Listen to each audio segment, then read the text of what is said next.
Well, they say yes. So good afternoon. My name is Geneviève Zabriskie. I'm Associate Professor of Sociology, Director of the Weiser Center for Europe and Eurasia, and of the Center for European Studies. Today we have the honor and the pleasure to host Mabel Barrison from Cornell University. And before I introduce her formally, I'd like to say that this is a lecture co-sponsored by the Center for European Studies, part of its series on Conversations on Europe, and the Weiser Center for Emerging Democracies. Mabel Barrison is a professor of sociology at Cornell University, where she chaired the Department of Sociology from 2010 till 2014. Her research lies at the intersection of cultural and political sociology, and substantively, her comparative work explores the challenges to democratic cohesion and solidarity in Europe and the United States. She started her career by focusing on Italy, writing the now classic and award-winning Making the Fascist Self, the Political Culture of Interwar Italy, published by Cornell University Press in 1997. She then moved on to the comparative study of right-wing movements in Italy and France in her 2009 book, Illiberal Politics in Neoliberal Times, Culture, Society, and Pluralism. Oh, populism. That was a wishful Freudian slip. And Populism in the New Europe, published by Cambridge University Press. And in between those two important monographs, she has co-edited with Martin Shane the volume Europe Without Borders, Remapping Territory, Citizenship, and Identity in a Transnational Age, published by Johns Hopkins Press in 2003, and published countless articles, review essays, and contributions to edited volumes. And while she was doing all of this, she also served as chair of the American Sociological Association's Sociology of Culture section, which is, until this year, actually was the largest section of the ASA. She's now serving on the Council of the American Sociological Association.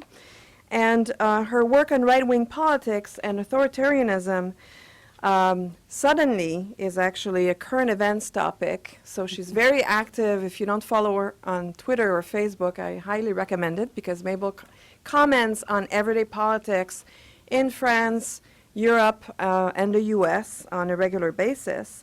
And because of her expertise, she's now a frequent contributor to the Huffington Post, The Conversation, and other major media outlets such as NPR and the BBC.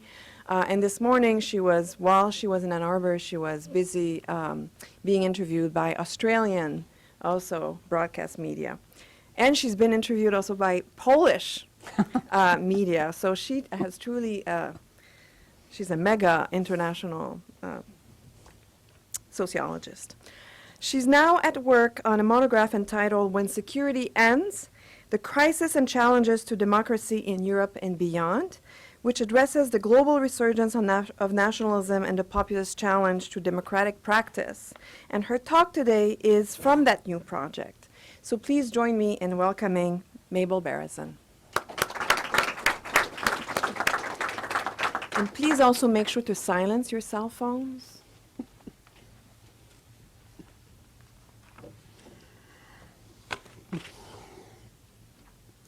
Okay, well, thank you, Geneviève, for that really kind and generous introduction, and for inviting me here today on behalf of the Weiser Center. I'm actually delighted to be back in Ann Arbor, and I realized that the last time I was here was actually in February 1996. So it's been a while, and I was favorably impressed then and continue to be impressed, although I seem to keep getting invited to come in the middle of the winter, so I'm not sure how to interpret that. But at any rate, let me begin. I am indeed going to speak about my current work. And for virtually my entire academic career, I've written on fascism and extreme nationalism, but as a cautionary tale, not as a current event. And when I start speaking these days, I kind of begin by saying I'm somewhat stunned, which is an unusual way for a speaker to begin, but it's been such a journey in a way, and I'm speaking about something that I never expected really to be speaking for about as a present reality. And I don't think I need to do the laundry list for you, but populism has almost become a word du jour in the popular and the intellectual press. Brexit, the mass media talking about the Dutch elections, which would have barely merited a blink in 2012. Marine Le Pen has so infiltrated the American media that pundits on CNBC, the financial news channel, regularly mention the upcoming French elections in ominous terms. And I have to confess that I actually do keep CNBC on in the background while I'm doing other things in the morning, but what can I say? And then, of course, we have Donald Trump as President of the United States. So it seems that the world has come a long way since the few short years ago that I had actually to convince my audiences that the nationalist right was a serious phenomenon that was actually worth talking about. And now it appears more as news than social science. So what I'm going to do today is share what I've learned and thought from my work on 1930s fascism, as well as contemporary variants. And my talk today is based on work that I have been pursuing for several years on what I describe as illiberal or extreme nationalist politics in contemporary Europe, or to put more accurately, contemporary, what used to be described as Western Europe. I'm very aware of this distinction when I'm with persons who specialize on Eastern Europe, and there really is a difference there. I have taken to using the term illiberal because in all instances the political phenomena that I discuss emerge from within the frameworks of procedurally democratic states. Illiberal politics do not display the sentiments of liberal democracy, such as toleration, inclusion, and in contemporary Europe, extreme forms of nationalism often characterizes illiberal politics. And I feel at this point it's important to add that I first started using the term illiberal. Actually, the first variant I used was anti-liberal in my work on fascism, and I got the term from the political theorist Stephen Holmes and not from Viktor Orban, if anybody is familiar with his speech of a year or two or so on the subject. Okay, today I will look specifically at this new work that I've been doing, which concentrates intensively on the period between 2009, when the sovereign debt crisis hit Europe, and it's hard to put an end point on this, but we could say the present, the French elections in 2 weeks.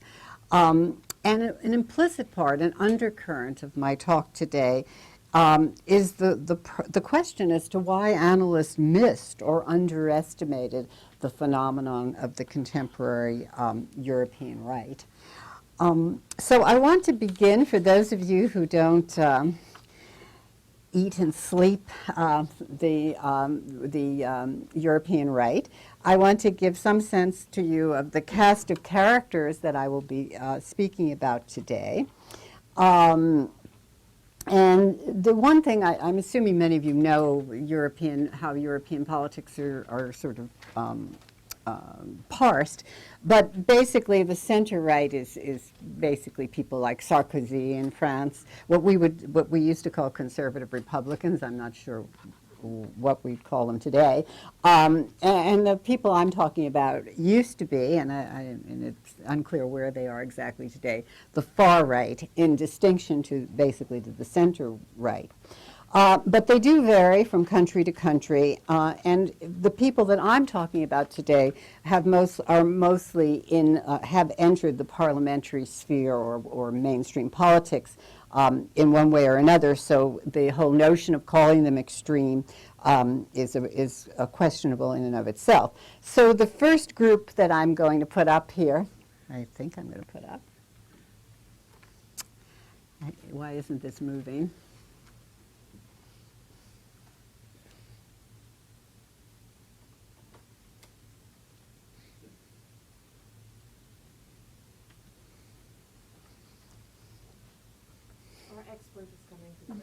Okay.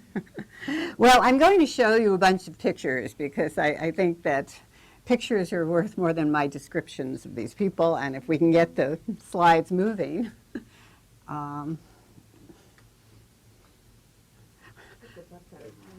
Hit the button. The buttons have been put away because we were going to rely on technology of the remote kind.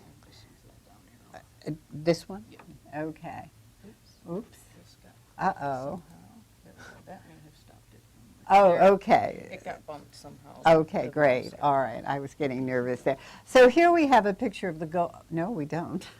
Okay. Here we have a picture of the Greek right-wing party, the Golden Dawn, who have actually made significant numbers of them are in the Greek parliament. They're giving the Nazi salute. They are probably the most extreme right-wing group in Europe. This is the most dire picture, so I agreed. I just wanted to start with this. But in many ways, they're the most marginal party, and it's images like this people that talk of right-wing politics in Europe conjure up, but they're really not where a lot of the action is. I want to move on to Marine Le Pen, who in 2 weeks, the French election, presidential election is coming. And Marine Le Pen is a more typical in many ways, the sort of modal figure in right-wing European politics. She is the president of the National Front. This is a picture from the last European parliamentary elections in 2014. It is more typical to see her in a burst of light, and indeed her party came in as the first party in France for the parliamentary election. So this was the beginning of her upward trajectory. Wait.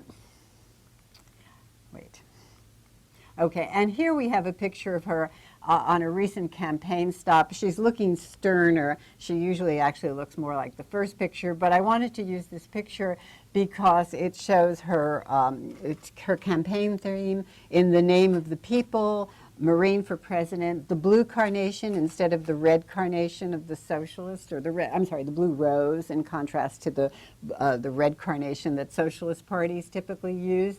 And her slogan is, she's promising to put France in order in 5 years.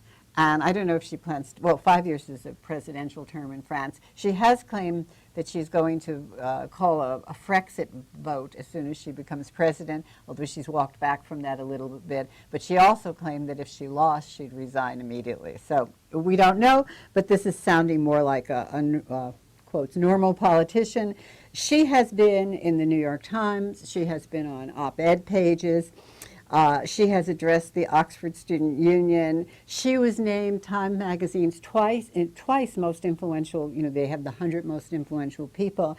And ironically, in 2015, when she was named, the other French person who was the most influential person was Thomas Piketty. So it was a kind of odd combination. I don't know if they both went to the dinner in New York City or sat at the same table, but at any rate.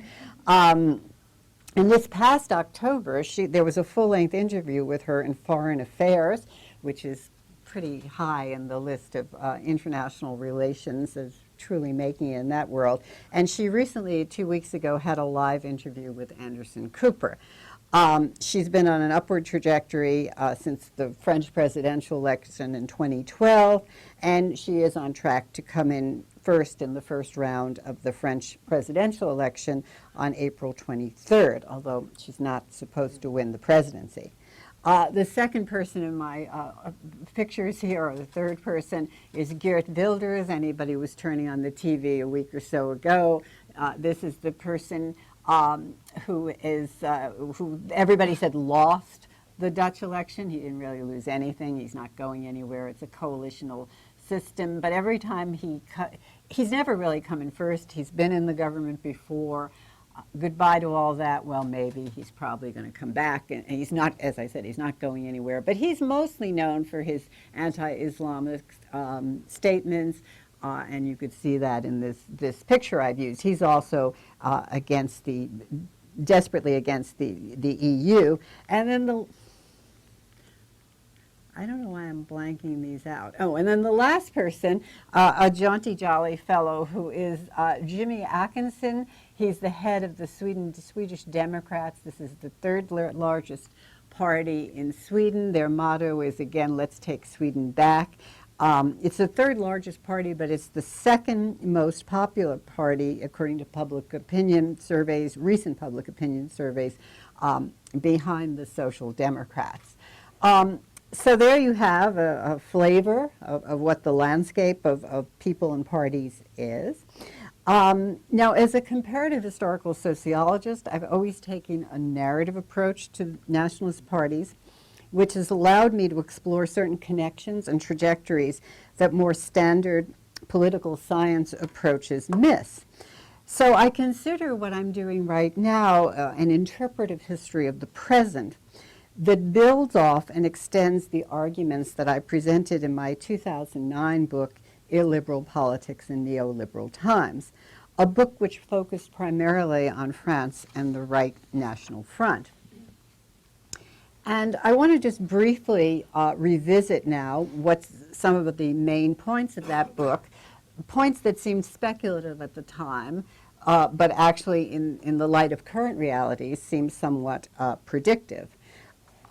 The principal argument of illiberal politics was that the increasing presence of the nationalist right, particularly in France, was due to increasing Europeanization and not immigration, as more standard accounts argued, or that immigration was perhaps necessary, but was certainly not sufficient to explain the increasing salience of the French and, in some instances, European right. By only focusing on immigration, I argued, one missed other social, economic, and cultural phenomena that were impacting European social and political arrangements and that were driving right nationalist impulses across the continent. Now, illiberal politics identified three factors that were fueling the nationalist right in the years between 1995 and 2005, factors that I will return to in the course of this talk because they take on added meaning in the light of contemporary political developments. The first was the pace of Europeanization. Europeanization is a term that's often used interchangeably with globalization. And the popular resistance to it that I observed even as early as the, what do you call the beginning of the year 2000s, the early aughts. And you saw examples of that in the rejection of the European Constitution vote in France in 2005, the rejection in the Netherlands at the same time, popular resistance, left popular resistance in terms of resistance to the 2000 Treaty of Nice, which was a treaty to extend the European Union. The formation of the group ATTAC, I'm not even sure if ATTAC is around anymore, but it was one of the early anti-globalization groups, again on the left, that started in Paris. And one of the things that I argued at the time seemed to be fueling some of this reaction was the collapse of traditional economic arrangements without replacements, or at least replacements for the kinds of persons who could not participate in the mobility opportunities that Europe promised to bring to the young and to the educated. And if this sounds vaguely like what is going on in the United States today, this is certainly something that I was beginning to see in Europe at the time. So that's the first thing I argued. The second had to do with what I call the decline of the traditional left and the absence of a viable political alternative that supported the interests of the people who do not move or cannot move. That is, of course, the people who wouldn't benefit from the open borders of the EU. These people have emerged as the rurals in Britain today that voted for Brexit, and again, we could think about the Trump supporters in the United States. And within this context, it was pretty clear to me even back then that it became difficult to tell the difference between the established left and the center-right. And the reason for that is that both the center-right and the established center-left, which was the Socialist Party in France at that point, were drawn together in their common support of Europe. And I think this is one of my favorite cartoons from the 2012 presidential election, which more or less captures something that I think we could just put different faces in here, and we might have the United States today. But basically, this is Sarkozy and Hollande. Hollande, as you probably realize, finally won, as Romeo and Juliet. They're in the tower looking for trying to find the workers, trying to realize that they weren't going to get anywhere. By the way, you have to know in this election that Sarkozy and Hollande polled within a point of each other, so it was really close, and the third person was Le Pen. And so somebody had to get those workers, and whoever got the workers would win. And as you see, the workers are standing up there and saying, who are they? We've never seen them before. And, you know, as I said, I think you could take that cartoon and plug just about any cast of characters today into it. It's a widely acknowledged fact at this point. And the third issue, I should go back to this, point that I made, which will be ongoing, is that what I call the attenuation of thick security. What the nation state provided that a trans-European polity could not. And that's not simply identity, but the institutions that embedded citizens in their national spaces, such as social welfare and labor market protection. So when I completed illiberal politics, I was reasonably certain that the nationalist right in France and elsewhere would never get much of a political foothold in Europe. And if anything, I imagined that the center-right would dominate European politics. And as I was wrapping up the first draft of illiberal politics, Nicolas Sarkozy was elected president of France in 2007 on a platform that tried to outfront the National Front on most issues, except the issue of Europe. And I think this is if there's anything I'd like you to hold in your mind for this talk, is this animus towards Europe. Jean-Marie Le Pen, actually Marine Le Pen's father, longstanding leader of the National Front, came in fourth in 2007, and he departed the French political stage, grumbling that the Front had won the battle of ideas, even if they had not won the election. If we can imagine a world where time had stopped in 2007, or even 2008, then there probably would have been a firmly center-right Europe with a quiescent, or maybe not so quiescent, triumph of neoliberalism, or whatever word you want to use for that phenomenon, and right-wing nationalist parties would have continued to be a present but non-consequential residual element of the European political landscape. But time did not stop in 2008, and what neither I nor others anticipated was the sovereign debt crisis, the euro crisis, which produced a sea change in the European political, cultural, and economic landscape.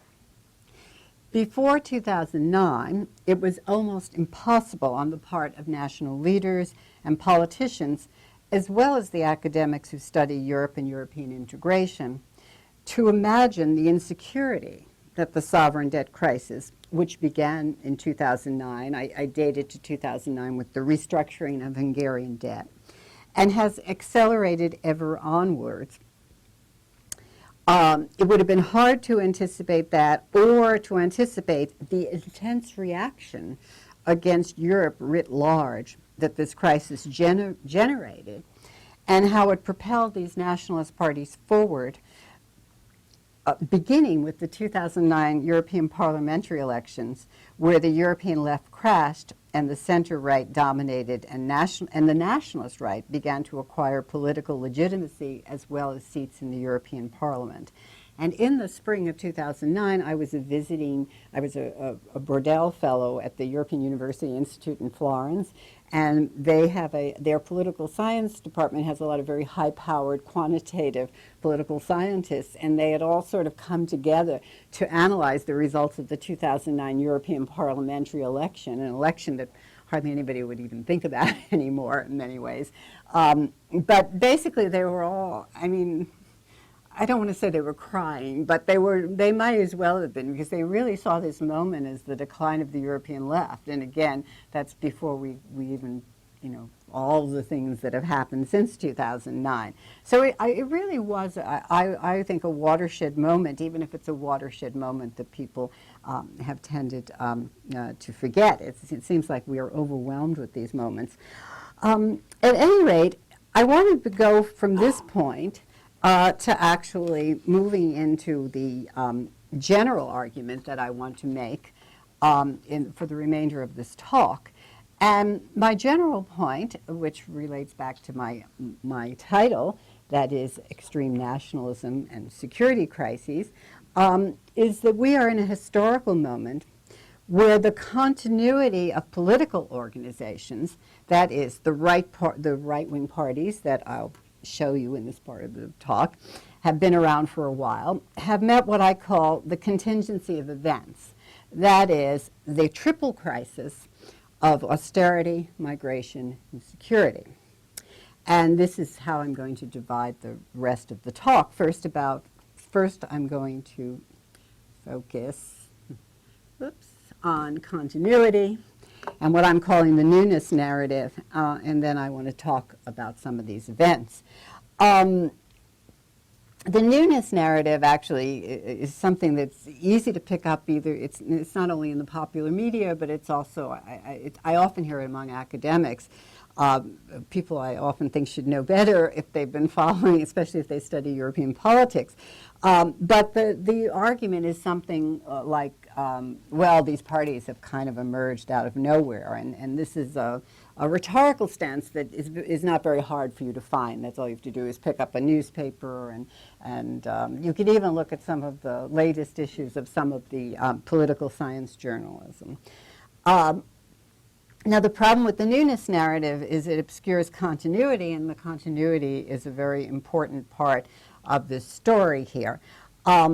Right nationalist parties are not new, nor is there increasing electoral salience. That is, they've become part of governing coalitions before, but not the same parties and not in the same national states. And continuity is central to understanding the contemporary political landscape.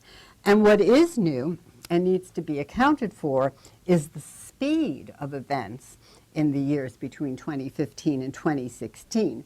And you only have to think about things like the Austrian presidential election. It took 3 tries before they got rid of the right wing, the extreme right wing person who looked like he was going to be president of Austria, and just managed to, by dearth of running 3 elections and tiring out the electorate, they ended up with a Green Party president. The German regional elections, the beginning of the alternative for Germany, something only totally unimaginable, Brexit.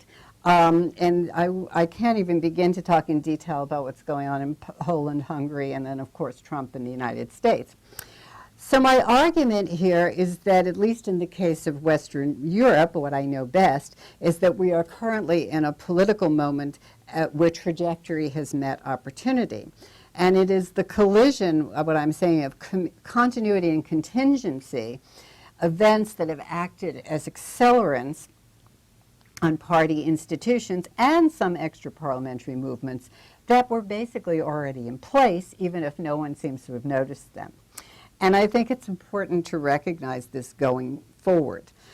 Or, I can put this another way, the normalization of the nationalist right is a principle, collateral damage, that began with the European sovereign debt crisis, which gave the nationalist right the momentum across Europe and fueled the already existing flames of anti-Europe sentiment. The debt crisis is followed by the migration crisis and then the security crisis, what I'm calling terror attacks, to produce the perfect storm which tipped the scales in the nationalist right's direction. So what I'd like to do now is give you a sense of what I mean when I talk about trajectory and continuity. And what I'm going to do is, again, use visualization.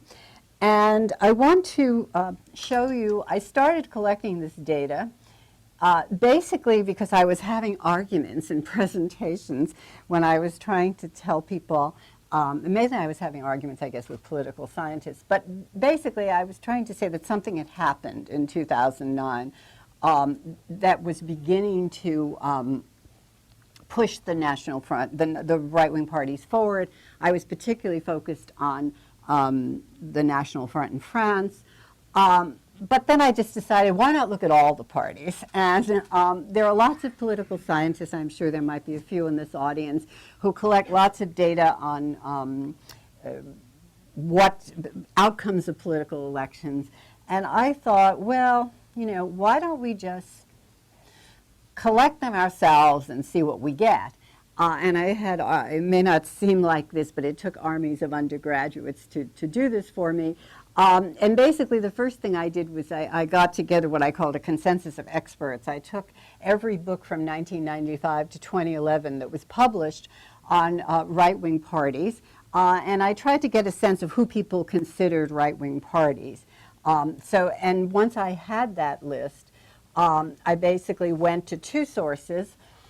One, this paper edition on the International Almanac of Electoral History, and then this web this web site. And basically the idea here was to actually try to track the parliamentary electoral success. I wasn't looking at presidential politics, which is actually very important for talking about France, but less important for talking about some of these other places. I don't know how many of you have seen the New York Times every now and then puts this chart up that which they have Eastern European countries too, and they have it's in red, and anybody who wants to make a point about the nationalist rights takes this New York Times chart. And these charts that I'm going to show you are somewhat different from the New York Times chart in that they start earlier. The New York Times obviously started when they had the data on the web, and we actually collected data back to 1970. And I was, of course, looking for different things than the New York Times was looking for, but I think it makes an interesting, what I have here makes a point about trajectory. So the first thing I did in the end was to sort of periodize, because I was trying to show that something was happening in different time periods. And these, you'll see these, I'm going to show you some graphs. These are basically bars, time periods. And this is, if I had to write about the political development of Europe, this is where I would start. That is the political development of Europe after the glorious period, post-war period. So 1970, the end of the social contract, the beginning of neoliberalism, the first Gulf oil crisis, 1980 to 89, neoliberalism, 90 to 99, European integration, monetary union, and 2009, the crisis. And what I want you to see, we're not going to be able to look at all of this in detail, but these are the charts that I came up with, and I'm going to actually show you more detailed or a smaller subset of these. But what I want you to see here is that some of these countries had right-wing parties from the 1970s. Some of them, the right-wing parties are new, and some of them they clearly do accelerate in the last period, and some of them just have sort of erratic politics, Italy being, of course, my favorite place for erratic politics. So let me just take these apart a little bit here. The first ones I always like to show is the Nordic countries, because everybody thinks about the Nordic countries as you know, a place that's just the complete opposite of right-wing politics. But as you can see in Sweden and Finland, it does seem to be that there's some kind of a progression after as Europe accelerates, and then after 2009. But in Norway and Denmark, basically you've had right-wing politics for quite a while. The center of Europe, these charts are in Austria, another place people talked about the presidential election as a newness story, but it's hardly a newness story. You can see this party goes, my graph goes to 1970. The party is much older than that. The Netherlands, I can use this, very erratic kind of politics, but again, nothing new here. What's interesting in these charts, these are some minor parties in Germany, but what's really interesting between Britain and Germany is the fact that they were basically empty spaces until just recently with UKIP and the Alternative for Germany, which it's not clear if that's a party or not.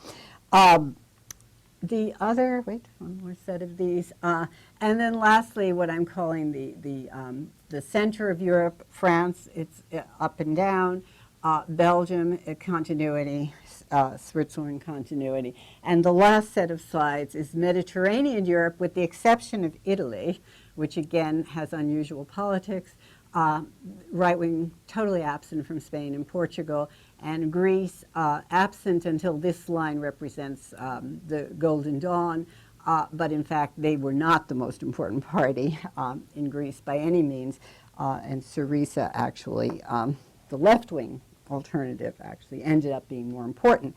So the point here is, again, I created these tables mainly because I was having these discussions about the post-2009 period, but they do show continuity, they show a lot of diversity, and they do show that something is beginning to happen after 2009. Now, the data in the tables only go through 2014, and we are in the process of updating them. It lacks an important election in Denmark, and it certainly doesn't take into account the current election in the Netherlands. But I'm not looking at these tables as a political scientist. I'm looking at it as a sociologist and a historian, and what I'm interested in is the past and the trajectories and the absences and the presence, the presences and absences. And of course, I'm particularly interested in what's going on in France, which is always happening at the presidential election and level. And the interesting thing to know about France at this moment is that Marine Le Pen, who did very well in the French presidential election, the National Front always does less well in the legislative elections, actually began to use early on, when she took over the party, a language of economic protectionism, and it's been a very strong theme in all of her political campaigning. So the graphs, again, I use them as a historian. I use them to create visuals, but they don't capture, except in the contours of the lines, the volatility of recent elections, what Peter Meer has called ruling the void, the shaky poll numbers that we've seen, the unpredictability of some elections. And the one thing that also doesn't show, although I have other data that shows this, is the trajectory of the classical left parties. And one thing that I have shown in doing similar work on the left parties is that as the nationalist right becomes stronger, the institutionalized left has become weaker. So the point of the graphs are really to contradict the newness narrative, and they then point us in another direction, and we need to think about what accounts for why don't these just keep going in this up and down fashion? What accounts for the speed of events that we seem to be seeing? And here is where I want to talk about what I call the three crises of 2015. Again, the terror crisis, which I call security, the austerity crisis, and the refugee crisis. And what I argue is that these three crises continue to drive the erratic and unexpected political events that we witnessed in 2016 and what we're likely to see beyond 2016. So let me just start to refresh your memory. The first, of course, is Paris, January 2015, the murders in the Charlie Hebdo offices in Paris. I wrote an article on this in which I called this event a Sarajevo moment, And I looked at it as a contemporary metaphor about potentialities, but not certainties.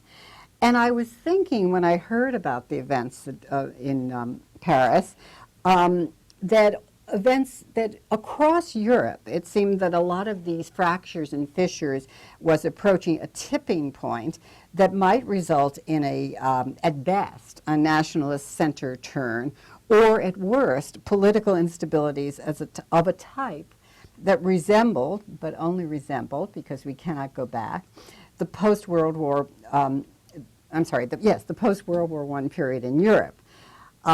Because I want to just say right now, I don't think we're really looking at totalitarian regimes when we look at Europe today, but there is a kind of essential instability that we're looking at. Charlie was only the beginning. 2015 was a year of potential tipping points. If we only go back to the first half of 2015, with the next big tipping point event is the Greek debt crisis. January 2015 in Paris and July 2015 in Greece could not have been more different, yet they both carried a certain emotional valence. In Greece, just to quickly refresh your memory, the Syriza party, which was the left coalition, came to become the ruling party in January, and there was a notion that it would push back against austerity measures that EU, actually really Germany, was imposing on them. When the new prime minister tried to broker a deal with Angela Merkel, he met with unfavorable terms, and he called for a referendum on July 5th, and the Greeks overwhelmingly voted no to EU demands. Marine Le Pen, at that point, actually called Cyprus the only politician with political will in all of Europe. So you start seeing these people sort of speaking to each other and speaking to each other across the left and right. Her second in command described EU as representing the slavery of an entire people. And when a week later a harsher bailout agreement forced capitulation in Greece, "This is a coup" became the trending hashtag on Twitter for 2 days. There were also demonstrations in the streets of Athens, and there was basically these images of chaos were filtering through the international media. And ironically, and this is actually one of the problems with this story I'm trying to tell, is that it never seems to really reach a resolution. One reaches a crisis point, things stop for a while, and then another crisis. And right now, as I speak, Greece is going through another set of bailouts and negotiations. Okay, so what's going on here, I would argue, is there was a very powerful synergy between the debt crisis and the security crisis.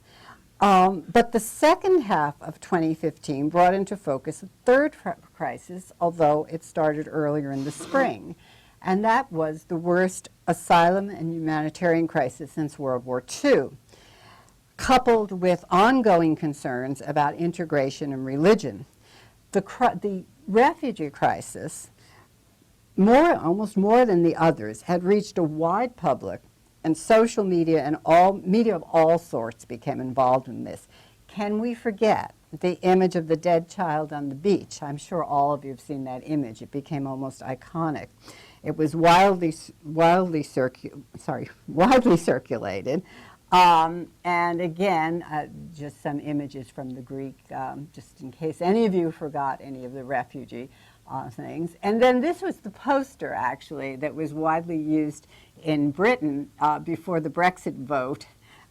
It's just a point here to show the notion of the hordes coming in and crossing the borders, et cetera, et cetera. 2015 ended as brutally as it had begun, with the November 13th murders in Paris, and less than a month later, in December, Marine Le Pen's National Front won 6 regions in the first round of the regional elections. The only reason that she and the people who ran in the National Front people who ran in these regions did not actually win is because, again, the French 2-tier system allowed socialists and center-right politicians to come together and basically exclude the National Front from actually achieving power in these regions. So even though she started with a 6-region victory, she ended up with a 6-region defeat. So all clear 3 crises, austerity, debt, security, and refugees, have created a powerful negative synergy. And the main collective vehicle, and this is one of the crucial points here, for ameliorating these crises, the EU has proven ineffective at solving or even managing them. The EU, which I argued in my 2009 book, never enjoyed the wide support that elites thought that it did. For any of you who check out the Pew Research site, every June the Pew does an actual study on where we are in Europe. And I don't know why more people who study Europe don't look at them. They're very depressing, and you couldn't be very optimistic. I mean, they have such titles as EU, the sick man of Europe, and, you know, they're not, there's nothing to encourage anyone who's thinking about the future of EU to read the Pew studies every year. So, sovereign debt, migration, security have provided an opening for the right nationalist parties that already existed, a continuity, to mobilize nationalist feelings that were already there. And all of the crises I have outlined here, I mean, coming up with pictures for this segment, they're just, you know, they're just flooding on the web. So they became very much a part of the popular imagination. So here we are at the beginning, or a third of the way through 2017. We have Brexit. We had Trump, so I'm not theorizing him in this. We have Marine Le Pen in 2 weeks. We had Wilders. We have a complicated situation with democracy or non-democracy in Eastern Europe, Hungary, Poland, Putin, Turkey. What's to be done, what's to be said. So this is my, this is from The Economist. They seem to like putting pictures like this together. The social scientists here know about apples and oranges. I just thought I'd add another fruit. At any rate, as social scientists, we really have to be careful about what we compare, because on the surface they may seem similar, but they are profoundly different as to what they represent. Most of my talk has been on the political turn in Western Europe, and I'm going to actually conclude with 3 broader points that address that turn. And I think they're points that are worth thinking about if we want to then start thinking about and talking about the United States or Russia or things that I'm not going to talk about today. And the 3 broader points are about how to both govern our understanding of what's going on and also what kinds of research questions we should be thinking about or what. So let me start with the first point that more addresses research. And that is that we need, and that we is really broad, all people of different kinds who write about this kind of thing. We need to abandon what I'm calling our original sin and Munich moment ways of talking about the nationalist right. So let me try to explain what I mean by that. And that is, the original sin is that these parties are prisoners of their past or origins. For example, the Freedom Party in Austria was founded by a Nazi, therefore Hofer must be, that was the presidential candidate, as a Nazi.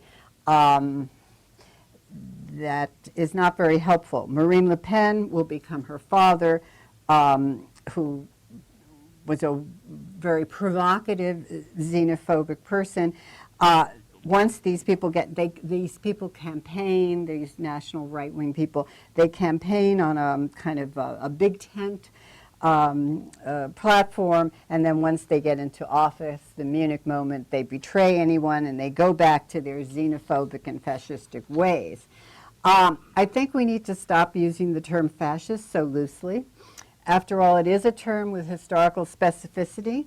Not that we should be naive, we should indeed question the strength of our democratic institutions in the face of an onslaught of events where democratic procedures and sentiments do not cohere. But we should be careful of loose terminology and antiquated conceptions that may get in the way of contemporary seeing and analysis. We need to take these nationalist right parties for what they are now, a response to real problems that established and institutionalized actors, particularly center-left parties, have not done a very good job of handling. Security is one major one. When Marine Le Pen said the day after the November 13th shootings in Paris that France was not safe, that does not seem like such an odd idea to ordinary people. Same thing when 7 months later holiday strollers were run over and killed on the promenade in Nice. Nationalist parties are often the expression of immiseration on the part of the citizens who find institutionalized traditionalist parties lacking. They are a right-wing expression of what we are seeing in extra-parliamentary movements on the left, such as Podemos in Spain, and what Syriza used to be in Greece. Europe, and the United States, I would add, need an alternative institutionalized party that acts like the European left used to act. European socialist parties today are as identified with austerity politics and EU policies in general as center-right parties. And if we don't need a left opposition, if we don't have a left alternative, we have to have some kind of an opposition voice that is not nationalist and not so cosmopolitan that it appears to ignore the struggles of ordinary people. Emmanuel Macron in France might provide that alternative, well, that's unclear. There's nothing tricky or conspiratorial here. It's not a plot. People vote. These are democracies. And the nationalist right has taken up, at least rhetorically, and are perceived as taking up the interests of the people, or what we used to call, many years ago, the working classes. And if Brexit and Trump has taught us anything, it should be that someone somewhere is ignoring these groups. Point two is a kind of policy point, and that is we should beware in thinking about the current crisis as what I call moving from one utopia to another. And this is a very intellectual comment in a way. The EU began as a post-war peace project when Winston Churchill famously stood on the steps of the church tower in Zurich in 1946. He was thinking about preventing war. We should be careful of the cultural utopianism of Jürgen Habermas, and his idea of constitutional patriotism is the person I invoke for this position. Or the economic utopianism, the more Europe position, and Thomas Piketty has continued to evoke this position. On the other hand, the technocratic EU solutions don't seem to be very useful either. In September 2015, when Jean-Claude Juncker, President of the European Commission, gave his annual State of the Union speech, he entitled it Time for Honesty, Unity, and Solidarity. And at that point, when the refugee crisis was at its height, he was, I would argue, completely misreading the trans-European mood. And one could argue the same for Merkel when she said she would take everybody in and open every border. In his most recent white paper, it's only about 2 weeks old, on the future of Europe, Juncker offers 5 lukewarm scenarios for what to do. I mean, it almost reads like I don't know, I'm throwing up my hands. Now, I personally have no policy solution, but I do believe whatever solution is offered, it should be one that fits the current popular mood if it is ever to contain the nationalist march forward. Point 3 is a more theoretical point. As social scientists, we have to be cognizant of the relationship between security and futurity as we move onwards in a global and transnational world. Because no matter how much backlash against globalization, we will move forward. Security and futurity are linked. We may not want to follow Marine Le Pen, who told Anderson Cooper a few weeks ago that globalization was savage and wild.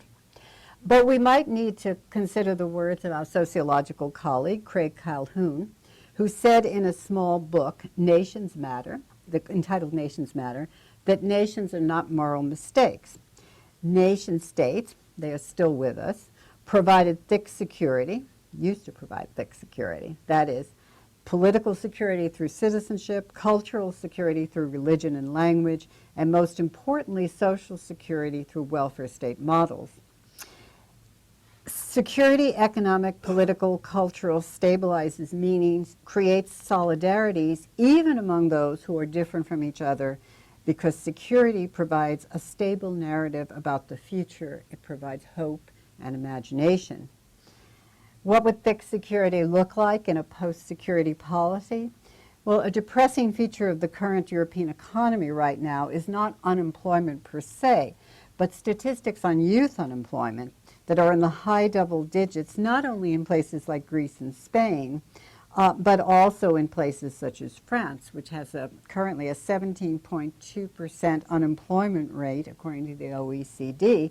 And with unemployment rates like that, it's not totally surprising that Marine Le Pen has a large constituency of the young who express support for her.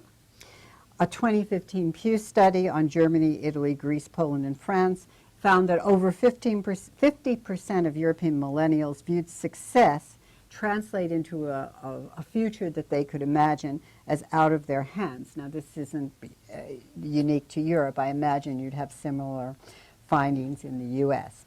So, an ending, I would like to say that I would encourage us to end World War I and World War II metaphors, and that as policymakers and academics, we should do some serious thinking about new sources of collective social solidarity and resilience in a world that is radically altered technologically, demographically, and geopolitically, not only from 1914, but from 1933, 1968, and even from 1989.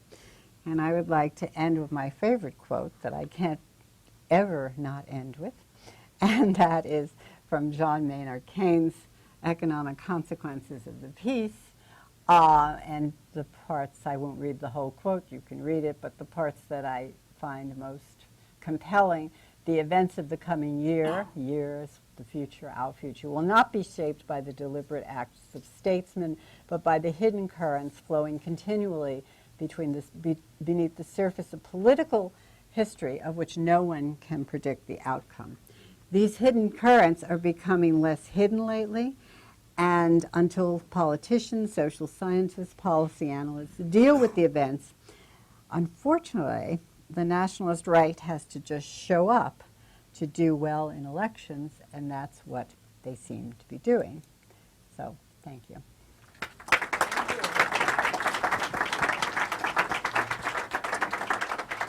Thank you so much. Does that work?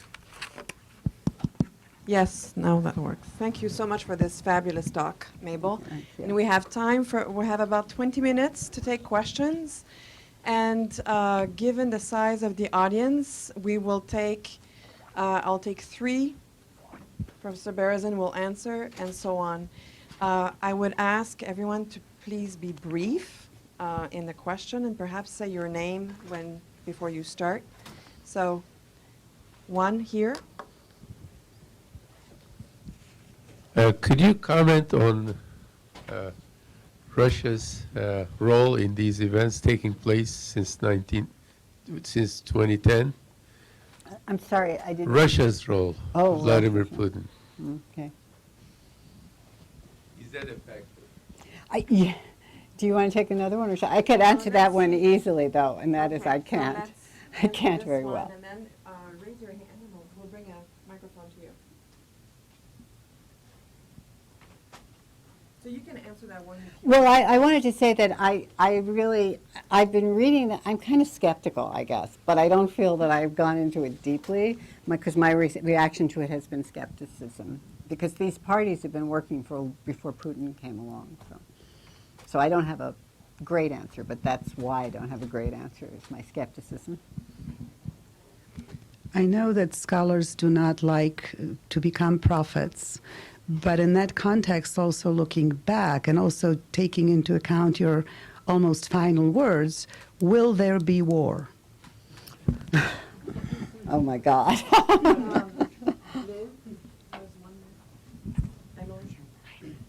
Thank you. Thank you for your talk. It seems to me that a couple of the other winners in the rise of ultra-right parties is party politics in general, possibly. It seems to me that the importance of parties is becoming more and more obvious to people, particularly young people. Their voting rates are still lower than they should be, but there could be a sort of movement toward taking politics and its results seriously. But secondly, it also seems that in Europe, a potential sort of winner of this ultra-right rise is the kind of center-liberal party or politician. And I think that Emmanuel Macron, for example, represents that.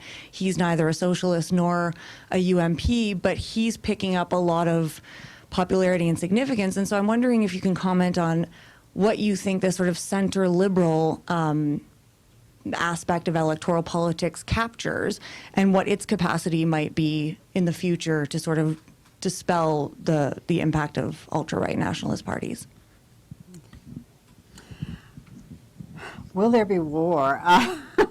War who, between France and Germany, or? There's always war otherwise. Yeah, I mean, you know, I find that a little bit, now I'm really bad on international relations things, but I feel there's a little bit of like deterrence politics here, like they used to talk in the 1950s that, you know, nobody would drop the first nuclear bomb because there was too much cost to it. I have a really hard time imagining, like, you know, I don't know, Germany invading the Netherlands. I mean, if Germany, you know, strangles Greece financially, that's a little bit like, or, you know, is the main thinker on that. But within the Euro, you know, if we exclude Putin, that's the war. That's the war, yeah.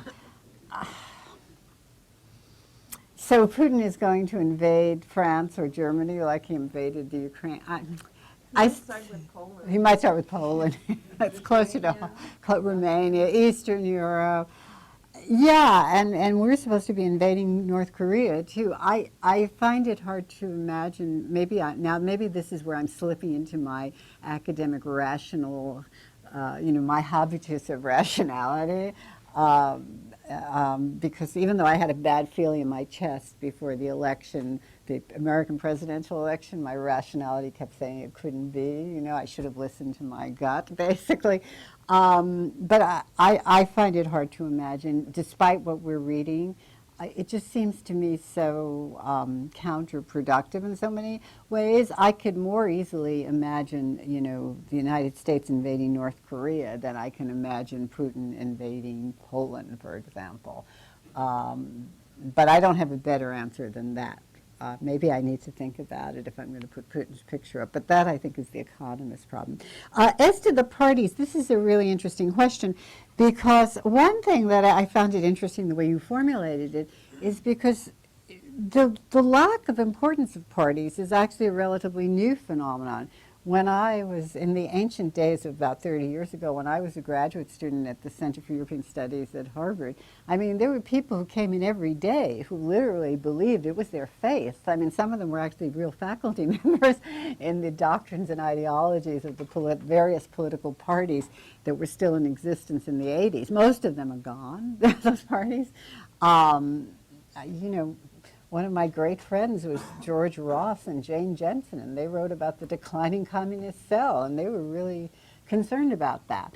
So I think what I would put the transformation on is that parties became less important in the way they used to be, in the sense that parties had coherent ideologies that people actually believed in. And I think one of the things that you're seeing in European politics now, because they have multi-party systems, is more of a willingness to shift from one party to another, and that maybe this new generation doesn't find these party loyalties as important as they found them, you know, 30 or 40 years ago. So I have a little hard time exactly sort of exactly understanding what you mean by the lack of importance in parties. I think what I have seen is the ability to move around, which is new in the European context, or at this point not so new. The business about the center liberal, I think I think that is the future, this kind of centrist liberal thing. I was very happy when Macron came on the scene, you know, and I heard him talk on his video in Lyon, and he seemed very charismatic, and all that seemed great. But then I step back a moment and I worry, because in a way he represents exactly what people are walking back from. I mean, he has this youth, you know, he's going to take care of the future, but what future is he going to take care of? The people in these villages and old industrial towns in France, I mean, are they going to find a future with Macron? So, I mean, I think he's I fear that he's attractive to the same constituencies that the other kind of, you know, I don't know, all of them, so to speak, or the pro-Europe, center left, center right. So I'm not sure what he offers. Maybe his enthusiasm, but I find his enthusiasm still something that seems to me somewhat class-based. I was excited when he came along. I was hoping, I mean, if this is an election at the margins, I am assuming Marine Le Pen will get into the second round, because the polls have been showing that for at least 3 or 4 years. And I am assuming that she won't win. That may be wrong. But I'm also assuming that it's going to be much closer than it was. Certainly, it's not going to be a repeat of 2002 when her father came in by accident, really, into the second round. Is it going to be so close that the margins are going to make a difference? Because if you really look at the current, the American election, it was only really a few votes in Michigan, Wisconsin, Pennsylvania. I forget the fourth place that did it, but at any rate, so it was really at the margins. And I don't know, I still have a hard time imagining that will be the case in France. But I'm not sure anymore. Nobody wants to make predictions anymore. So we have a set of 3, so Peggy Summers, Josh Cole, and Dori Gaggio. Oh my goodness, okay. Mabel, thank you. That was really great. And Mabel and I went to graduate school together, so And Peggy was there on the battlefront. She was a believer. So I think it's widely accepted that in the 30s, the party of globalization and the gold standard and economic liberalism, when faced with the crisis of the 20s, 30s, had a choice, so to speak, whether to ally with the Social Democrats or to move towards fascism, and they clearly moved towards fascism. Their interest in extirpating democracy being far and not giving concessions, welfare state concessions being far more important than they actually wanted a kind of authoritarian capitalism. So to what extent is that? I thought that this was going to be clearly replaying itself in Greece, because when the Germans refused Syriza, they were essentially, in effect, would have been allying themselves with Golden Dawn. I mean, or certainly giving space to Golden Dawn to take over, and I suspect that's one of the reasons that Cyprus essentially, didn't want that to happen. Do you see any signs of that in the other countries where the globalization? It seems peculiar because the right, the extreme right, your people are one of their rallying cries is anti-globalization. So it would be a strange kind of alliance. Nonetheless, it explains what's going on with Trump and the Republican Party today to the T in terms of extreme neoliberalism and authoritarianism. And I wonder to what extent you think there's any signs of that in the rest of Europe. Yeah, let me take 2 more questions, because I'm going to have to think, Josh? Okay.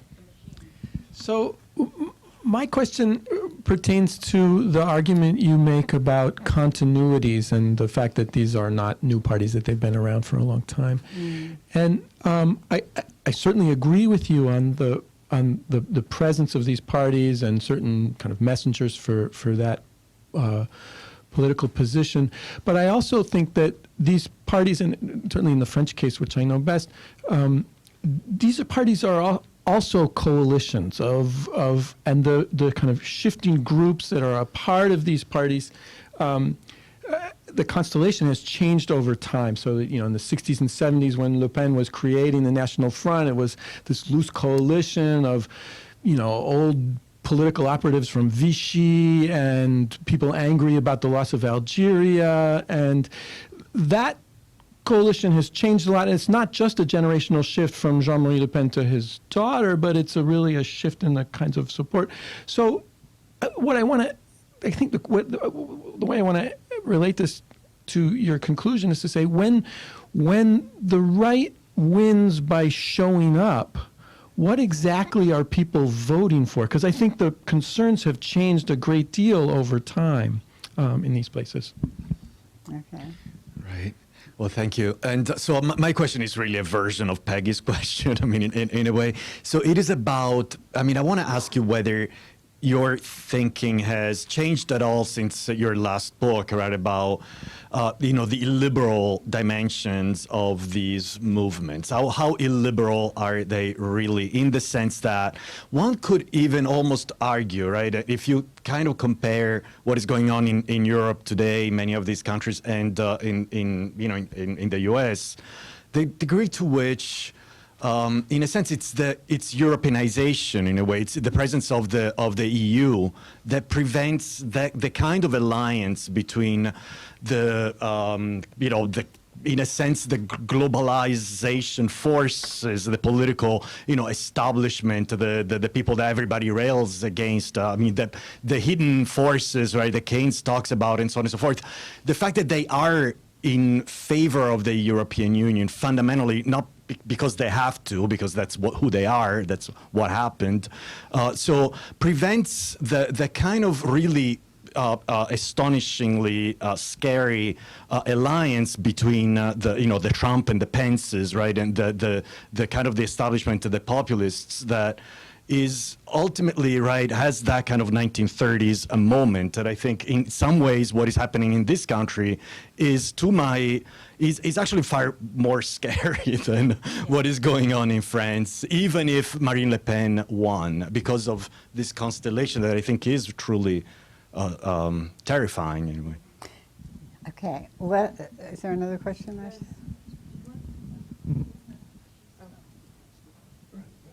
And I think maybe we'll conclude on that set unless there's a... Okay. Oh, hi. Hi, how are you? Thank you so much for your talk. Can you hear? Is it on? Yeah. So it's another kind of continuity question, and I was interested, since you described Italian politics as erratic and in a sense sort of eliminated them as representative. But I was thinking, I guess my question is, might one not look at what happened in Italy in the early 1990s as a kind of rehearsal for what's going on today? That's an interesting. On the one hand, because Alleanza Nazionale gets the attention, this is the return of fascism and the way that you're warning us against sort of just reading these. And then in a way, it's really Lega Nord, which with its anti-immigrant and within Italy, the kind of North-South corruption, anger at the center, debt issue. Why is the North paying for the South? That's the rhetoric. That, in some ways sounds very familiar to what we're hearing today. And then if we add to that the figure of Bossi, this kind of crude vulgarian, which is this also very masculinist, cielo duro and all this kind of sexualized, which maybe has more to do with certain political discourse in the U.S., right? But some of that, I was just curious, since your earlier work is on Italy, and yet you didn't seem to see it as very representative. But and of course the immigration crisis, that hits Italy, much earlier than Greece and so on. That's right. Yeah. So that's my question. I have like 4 here, and they're all complicated, and I'm happy to take the 5th one, but let me just start with let me start with the I'm going to take them, pieces of them, because I think I agree that the United States is far more dangerous than Europe. And I wrote something on that recently. And I've always kind of thought that, even before we had Trump, because I think there are many more even though I'm railing against the institutional arrangements that we're currently creating this situation in Europe, I think there are many more things that act as checks in Europe, including these multi-party systems that we don't have in the United States. And, you know, here we have Trump. Imagine if we had a two-tier system in the United States, would we have President Trump today?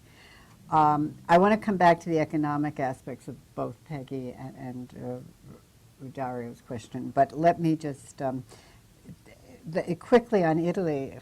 Ironically, the last time I came to Ann Arbor, which was 20 years ago, as I said, I spoke, my paper was exactly on that topic, and it's on a website here somewhere. I could still pull it out because I did pull it out recently when somebody asked me to write about Italy. I think you're right. I think that's a really good point. That particular moment in Italian political development when things sort of fell apart in Italy. But I've actually really sort of with the demise of the Alleanza and the demise of Fini and the sort of the new politics that came in after we finally got rid of Berlusconi, I don't think it's actually following the same trajectory. Now, it may be as the other European countries, and that's why I skipped over it. I mean, it has a lot of ups and downs, and it was really hard to even construct I have another set of these graphs on the left, and Italy was the hardest one to do to figure out which parties to put in these boxes, basically. I don't want to punt on it, but I will say that a colleague of mine recently asked me to write a paper for some book that he's doing, and I've sort of been struggling with him on, but Italy is different from every place else. So he's kind of forcing me to actually not punt on it. But I think that until recently, Italy did seem to be going in a different direction, and I think with the recent, the demise of Rienzi, and I still want to say it's on its own path, and I'm not sure how that path fits into any of this, because I'm never sure. For a while, Italy was very pro-EU. EU sort of helped them. Rienzi came to Harvard last year. He was like totally gung-ho on the EU, and of course he's gone now, So I don't have a better answer for you, except that I think you're right, and I think I should go back and think about that early period, the 94 period, basically, in Italy. And then we can talk about it again. But I don't have a better answer. Continuities, you're right. They're different. The constituencies are changing. If it were the same constituency, Marine Le Pen wouldn't be winning. If the constituencies were the same, there would be no parties that are going up and down, basically. I mean, it's obviously the constituencies that are changing this. So I take your point there. But why I want to emphasize the continuity is because too many people, and people who should know better, are talking about these parties as if, this is a totally new phenomenon. And it's interesting, there are some people that have been plugging away for years in political science on, sort of every time one of these parties makes a move here or there, and they're not part of the commentary or discussion on this now. And most of the people who are out talking about it, both academics, and I'm talking about academics too, not only media people, are basically saying, it's just arrived. I mean, and it hasn't just arrived. And the people who've been, writing an article every time of voting, something changes, are not the people who are going to be synthetic. And I'm trying to be synthetic here. And I think so for that reason, the continuity is important. But the difference, every one of these countries, require a kind of contextual analysis, because there are similarities, but there are also really important differences. And I really don't want to, I was just trying to show some grosso modo, as Italians would say, differences. Like I put all the Scandinavian countries together. in part because everybody thinks of them as so jaunty, jolly, and social democratic that they'd never have a right-wing party, and yet, you know, they have them. But even that analysis requires far more nuance. So that's what I was trying to get at in that, and yes, I agree with you. Now, on the Polanyi question, I remember commenting or thinking about that when I was commenting on your book. But my brain is I'm a little confused in the sense I was trying to sort of untangle both your question and Daria's question, and that I think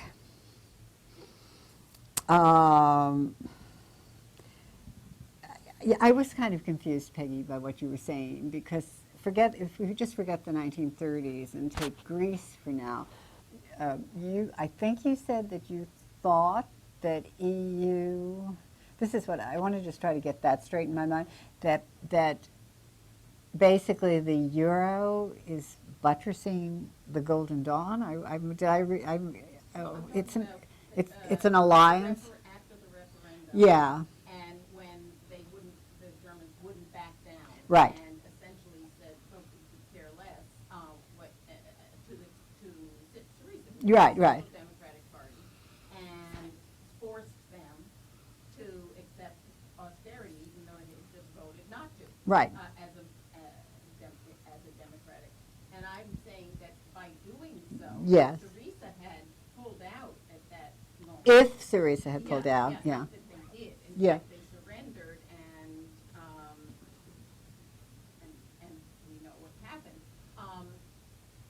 I was saying it was a willful risk to give an enormous opening to Golden Dawn by doing so. Now that's the point that I'm stuck on. The opening to Golden Dawn came from Syriza backing down, or from It was I'm blaming the Germans, so to speak, the banks. yeah. That's where I'm confused. I'm sorry, but that's where I'm confused. That it's We can talk about it later. yeah.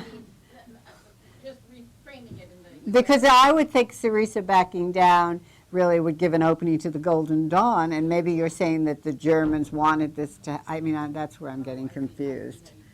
Yeah, you can read it multiple ways, and I know that Dario said that. I do think the argument in the United States is much more compelling because it's simpler in a way. The players are fewer, and Leaving aside the interpretation of Greece, do you see any signs similar to what's happening with Republicans, extreme so-called free markets. merging with an authoritarian? I've never, and there is some work on the 20s and 30s, I've never seen where free markets and authoritarianism need to go together. I just have never seen that, actually. Latin America? Yeah, well, maybe, I don't know, but they could be, they're not necessarily organic to each other. If you read Charlie Mayer's famous essay on Nazi and fascist economics, it's, you can tell me about this, but granted it's an interpretation out there, but it's one that I have a hard time. You can explain to me why my brains are muddled or my education needs more education, but it's something I find hard to. I've always found this hard, actually. So. We need to conclude here. I'm sorry to interrupt, but I want to thank you, Mabel, for coming, and thank you everyone for coming. Well, thank you for inviting me.